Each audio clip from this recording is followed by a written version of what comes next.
Hello నమస్తే. తెలుగుదేశం పార్టీలో సీట్లు అమ్ముకున్నారు లాంటి చర్చ విస్తృతంగా జరుగుతోంది. ఇప్పుడు 2024 అసెంబ్లీ ఎన్నికల సందర్భంగా అనేక మంది ఇతర పార్టీలకు సంబంధించిన వాళ్ళు, వేరే ప్రాంతాలకు సంబంధించిన వాళ్ళు డబ్బులు ఇచ్చి సీట్లు కొనుక్కున్నారు లాంటి ప్రచారం చాలా విస్తృతంగా తెలుగుదేశం పార్టీలో జరిగింది. ఎన్ఆర్ఐలకు సీట్లు అమ్ముకున్నారని, ఇతర పార్టీలకు సంబంధించిన వాళ్ళకు సీట్లు అమ్ముకున్నారని, సొంత పార్టీకి సంబంధించిన వాళ్ళ దగ్గర కూడా డబ్బులు డిపాజిట్లు తీసుకునే సీట్లు ఇచ్చారని, ఇలా రకరకాల ఆరోపణలు ఎన్నికల సమయంలో చూసాం. సరే, రాజకీయ పార్టీలకు ఎన్నికల సమయంలో ఈ రకమైన విమర్శలు కొత్త కాదు. ప్రతి పార్టీపైన తరహా విమర్శలు వస్తాయి. గతంలో వచ్చిన విమర్శలన్నీ కూడా బయట పార్టీలకు సంబంధించిన వాళ్ళు చేసిన వాళ్ళు, లేకపోతే పార్టీలో టికెట్ రాని అసంతృప్తులు ఎవరైనా ఇటువంటి విమర్శలు చేశారు. కానీ ఇప్పుడు పార్టీ అధికారంలో ఉన్న సమయంలో, పార్టీ అధికారంలోకి వచ్చి 17 నెలలు గడిచిన తరువాత పార్టీకి సంబంధించిన నాయకులే మేము టికెట్ల కోసం మా నాయకత్వానికి డబ్బులు ఇచ్చామంటూ చెప్పడం తెలుగుదేశం పార్టీలో కలకలం రేపుతోంది. తెలుగుదేశం పార్టీలో ఆందోళనకు కారణమవుతోంది. ఇటీవల తిరువూరు ఎమ్మెల్యే కొలికపూడి శ్రీనివాసరావు తన ఎమ్మెల్యే టికెట్ కోసం విజయవాడ ఎంపీ అభ్యర్థి కేశినేని చిన్నికి 5 కోట్ల రూపాయలు ఇచ్చాను అంటూ ప్రకటించారు. ఆయన కేవలం విమర్శ చేయడం మాత్రమే కాకుండా తానిచ్చిన డబ్బులు ఎప్పుడు ఇచ్చాను, ఎలా ఇచ్చాను అనే డీటెయిల్స్ కూడా చెప్పారు. డీటెయిల్స్ చెప్పడం మాత్రమే కాదు, తన అకౌంట్ నుంచి కేశినేని చిన్నికి డబ్బులు పంపించినట్లుగా స్క్రీన్ షాట్స్తో సహా బయటపెట్టారు. ఆయన వైట్ మనీ కొంత పంపించాను, 3.5 కోట్ల రూపాయలు పలానా వ్యక్తికి పలానా ప్రాంతంలో పలానా వ్యక్తుల దగ్గర నుంచి డబ్బులు నేను ఇచ్చాను అనే విషయాన్ని కూడా కొలికపూడి శ్రీనివాస్ చెప్పారు. ఎంపీలు తమ పరిధిలోని 7 ఎమ్మెల్యే స్థానాలకు సంబంధించిన అభ్యర్థుల ఎంపికలో కీలకంగా ఉంటారు. సో కాబట్టి తిరువూరు ఎమ్మెల్యే టికెట్ తనకు కావాలంటే, కొలికపూడి శ్రీనివాసరావు కావాలంటే కేశినేని చిన్ని 5 కోట్లు డబ్బులు ఇవ్వాలని అడిగారు. సో 5 కోట్ల డబ్బులు నేను ఇచ్చాను అనే దానికి ఆధారాలు ఇవి అంటూ కొలికపూడి శ్రీనివాసరావు ఓపెన్గా మీడియా ముందు ఆ వివరాలన్నీ చెప్పారు. 5 కోట్లు ఇచ్చాననే విషయాన్ని చెప్పారు, సీటు కోసం ఇచ్చానని విషయాన్ని చెప్పారు. ఇంకా ఎవరి కన్ఫర్మేషన్ అవసరం లేదు. తెలుగుదేశం పార్టీలో నోట్లు తీసుకొని సీట్లు ఇచ్చారు కొన్ని చోట్ల అనడానికి సంబంధించిన ఆధారాన్ని ఆ పార్టీకి సంబంధించిన ఎమ్మెల్యే, ఆ పార్టీకి సంబంధించి డబ్బులు ఇచ్చి సీటు తీసుకున్న ఒక ఎమ్మెల్యే చెప్పిన మాట, తాను డబ్బులు ఇవ్వడం కారణంగానే తనకు సీటు వచ్చిందని ఆయన చెప్పిన మాట, తనకు డబ్బులు ఇవ్వడం వల్లే తన పేరుని కేశినేని చిన్ని ప్రపోజ్ చేశారనే మాట. ఇంకా చెప్పిన తర్వాత ఎవరికి ఎటువంటి కన్ఫర్మేషన్ అవసరం లేదు, సీట్ల కోసం పార్టీకి సంబంధించిన నాయకులు డబ్బులు వసూలు చేశారు అని. ఇక్కడ మరొక బురద తెలుగుదేశం పార్టీ అధిష్టానానికి కూడా ఎలా అంటబోతోంది అంటే, కేశినేని చిన్ని తాను నారా లోకేష్కి బెనామీననో, నారా లోకేష్కి అత్యంత సన్నిహితుననో, నారా లోకేష్కి అన్నీ తానేననో సొంతంగా ప్రచారం చేసుకుంటున్నారు. సో కేశినేని చిన్ని డబ్బులు అడిగారంటే దానిలో నారా లోకేష్కి కూడా షేర్ ఉందేమోనని ఎవరైనా బయట నుంచి అనుకోవడానికి సంబంధించిన ఆస్కారం ఉంది. తాను 5 కోట్లు టికెట్ కోసం ఇచ్చానని చెప్పిన కొలికపూడి శ్రీనివాసరావు కూడా చెప్తున్న మాట ఏంటంటే, కేశినేని చిన్ని పదే నేను లోకేష్కి సన్నిహితుడిని, లోకేష్ నాకు బాగా దగ్గర, లోకేష్తో చాలా క్లోజ్గా ఉంటాను, ఇటువంటి క్యాంపెయిన్ చేస్తూ ఉంటారు. అలా ఆయన చేస్తున్న కారణంగా కేశినేని చిన్ని చేసిన అనేక అక్రమాలు బయట పెట్టడానికి ఎవరు ముందుకు రాలేకపోతున్నారు. ఎందుకు వచ్చిన గొడవ, నారా లోకేష్కి ఆయన చాలా దగ్గర కాబట్టి మనం ఇప్పుడు ఏమైనా మాట్లాడితే ఇబ్బంది అవుతుందేమో అని ఎవరికి వాళ్ళు భయపడి ముందుకు వచ్చి మాట్లాడట్లేదు. బట్ నారా లోకేష్తో ఆయనకి ఎటువంటి సన్నిహిత సంబంధాలు లేకపోయినా అటువంటి ప్రచారం చేసుకోవడం ద్వారా పార్టీకి నష్టం చేస్తున్నారు, ఆర్థికంగా లాభపడుతున్నారు, ప్రభుత్వానికి అప్రతిష్ట తెస్తున్నారు అనేది కొలికపూడి శ్రీనివాస్ చెప్తున్నమాట. సో బై అండ్ లార్జ్ మొత్తంగా ఏం జరిగింది అంటే, తన సీటు కోసం ఆయన 5 కోట్ల రూపాయలు ఇచ్చారు. అది కన్ఫర్మేషన్ చేస్తున్నారు, ఆరోపణ కాదు, ఆధారాలు చూపించారు. సో అటువంటి మరొక ఆరోపణ తాజాగా చూస్తున్నాం. వేమన సతీష్ టీడీపీకి సంబంధించిన ఎన్ఆర్ఐ విభాగం అధ్యక్షుడిగా ఉన్నారు. గతంలో తానాలో చాలా యాక్టివ్గా పనిచేశారు. ఆయన తెలుగుదేశం పార్టీకి సంబంధించిన కీలకమైన నాయకుడిగా ఉన్నారు కడప జిల్లాలో. రైల్వే కోడూరు ఎమ్మెల్యే టికెట్ కోసం సుధామాధవి అనే ఒక మహిళ దగ్గర 7 కోట్ల రూపాయలని వేమన సతీష్ తీసుకున్నారు అనేది తాజా ఆరోపణ.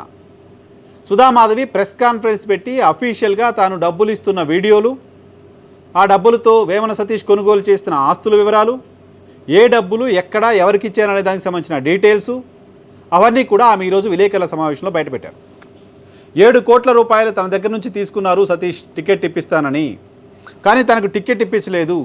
టికెట్ ఇప్పించిన సందర్భంగా ఆ డబ్బులు ఇవ్వమని అడిగితే తనను బెదిరిస్తున్నారు, తనపైన చర్య తీసుకుంటామని చెప్తున్నారు, తనపైన కేసులు పెడతామని బెదిరిస్తున్నారు అని ఆ మహిళ కన్నీటి పర్యంతమవుతోంది. తన 7 కోట్ల రూపాయల డబ్బుల్ని తిరిగి తనకి ఇప్పించాలి అని కోరుకుంటోంది ప్రభుత్వాన్ని. తన దగ్గర డబ్బులు తీసుకున్నారు టికెట్ కోసం వేమన సతీష్ అనే మాట పార్టీ అధిష్టానం దృష్టికి కూడా తీసుకెళ్లామని చెప్తోంది. పార్టీ అధిష్టానం దృష్టికి తీసుకెళ్లిన లాభం లేకుండా పోయింది అని చెప్తోంది.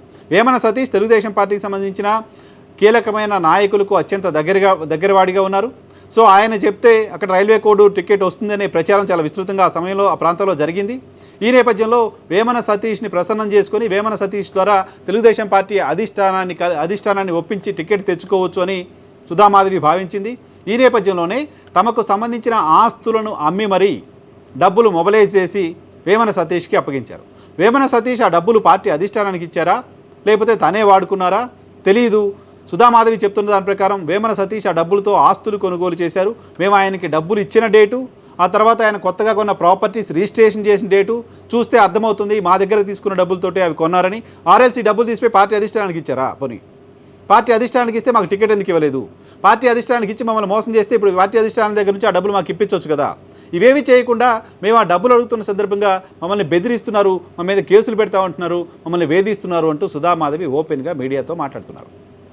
సో ఒకటి Kolipudi case, 2 railway court Sudhamadhavi case. ఈ 2 కేసులు బయటకు వచ్చాయి. ఒకటి టికెట్ వచ్చి ఎమ్మెల్యే అయిన తర్వాత కూడా ఆ వ్యక్తి బయటపెట్టారు. ఇంకోటి టికెట్ రాలేదు, మాకు టికెట్ ఇస్తా అన్న మోసం చేశాడు, ఇదిగో మేము డబ్బులు ఇచ్చాము దానికి సంబంధించిన ఆధారాలు ఇవి అని ఈ మహిళ బయటపెట్టింది. 2 కూడా దళిత సామాజిక వర్గానికి సంబంధించిన నాయకులు ఇద్దరు 2 చోట్ల కూడా ఎస్సీ రిజర్వ్డ్ సీట్లకు సంబంధించి ఎస్సీ రిజర్వ్డ్ సీట్లలో ఎమ్మెల్యే టికెట్ కోసం 5 కోట్ల రూపాయలు 7 కోట్ల రూపాయలు తెలుగుదేశం పార్టీకి సంబంధించిన ముఖ్య నాయకులకు దగ్గరగా ఉన్న వ్యక్తులు వసూలు చేయడం అనేది బై అండ్ లార్జ్ క్లియర్గా కనపడుతోంది.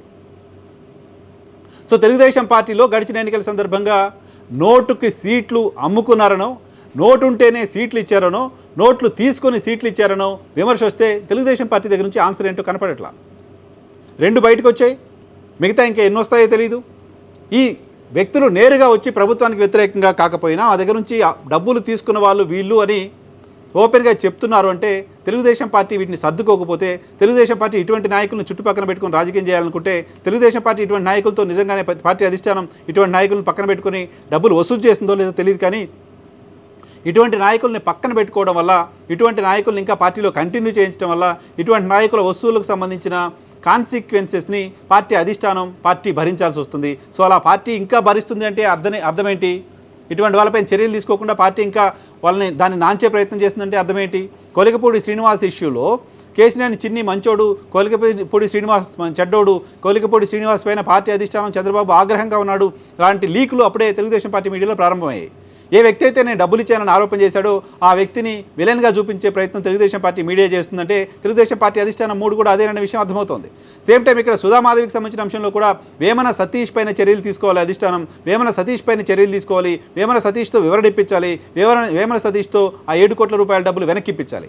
అది కాకుండా వేమన సతీష్ని వెనక్కేసుకొని వస్తే ఈ విషయం మా దాకా రాలేదు, మాకు సంబంధం లేదని పార్టీ అధిష్టానం సైలెంట్గా ఉంటే పార్టీ అధిష్టానం కూడా ఈ కేసులో ఈ అంశంలో ముద్దాయిగానే భావించాల్సి ఉంటుంది. సో తెలుగుదేశం పార్టీకి అప్రతిష్ట కలిగిస్తున్న ఇటువంటి అంశాలపై నా పార్టీ దృష్టి పెట్టకపోతే పార్టీకి రాజకీయంగా నష్టం జరిగే ప్రమాదం ఉంది.